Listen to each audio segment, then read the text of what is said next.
Here we have a SAT math problem. Okay, let's go to the question. Which of the following describes the transformation of the quadratic function f of x equals to x square that results in the function g of x equals to x square positive 12x positive 20? Okay, here this f of x equals to x square represents the parent function of quadratic.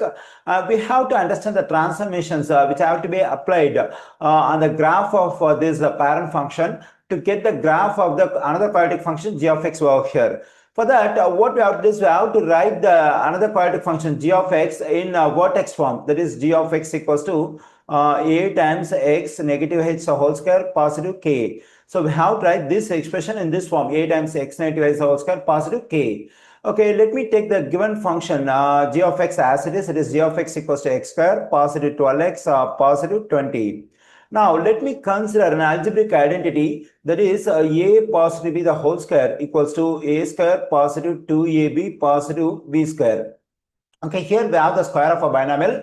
Whenever we have the square of a binomial in this form, its expansion is a trinomial that we have on the right side, we have over here. So here, when we have a trinomial in this form, a square positive 2ab positive b square, it can be written as a square of a binomial as we have on the left side. Because my aim is to get the square of a binomial in this form, x negative h whole square over here, so that I can get this quadratic function g of x in vertex form.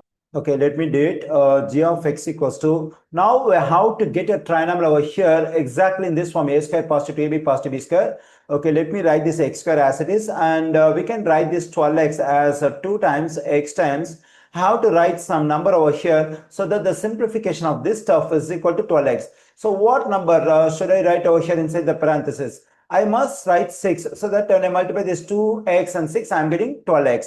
Okay, now let's consider the expression we have over here. It's exactly in the form of a square positive 2ab. At the place of a, we have x. At the place of b, we have 6. So that is a square positive 2ab. Okay, when I compare this one with this trinomial, what is missing over here? So here's b square is missing. At the place of b, we have 6. So 6 square is missing. So let me add 6 square over here. So to adjust the addition of 6 square, let me subtract 6 square. At last, I write this constant positive 20. Okay, here I have made some changes in this expression. Then I got the stuff over here, but it must be equal to the original stuff, x square positive 12x positive 20. We can verify that.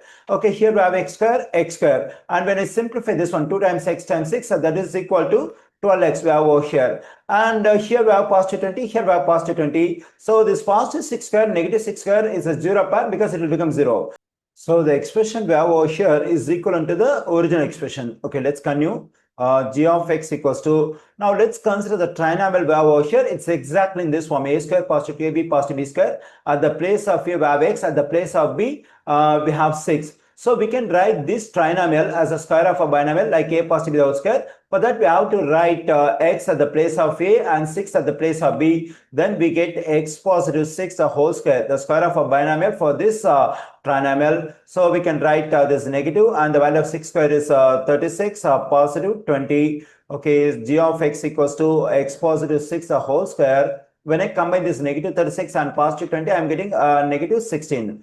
Okay, here I got the quadratic function g of x in vertex form, that is in the form of a times x negative s whole square positive k.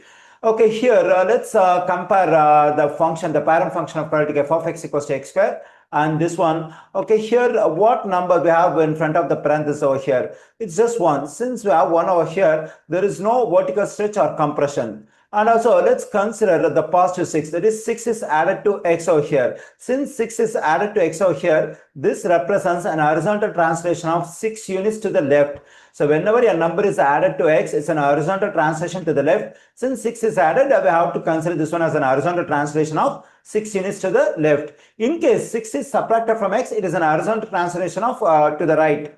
Okay, this value out here represents a vertical translation. Since it's a negative value, it's a vertical translation of 16 units down. In case it is a positive value, then it's a vertical translation up. Okay, here from this one and this one we can understand there are two transformations. One is an horizontal translation of 6 units to the left, and a vertical translation of 6 units down. Now we have to go over the answer choices and find the one which has the two transformations we have discussed over here. I think the correct answer choice for this question is answer choice D. So because in answer choice D we have the translation of 6 units to the left and a vertical translation of 16 units down. So the correct answer choice for this question is D.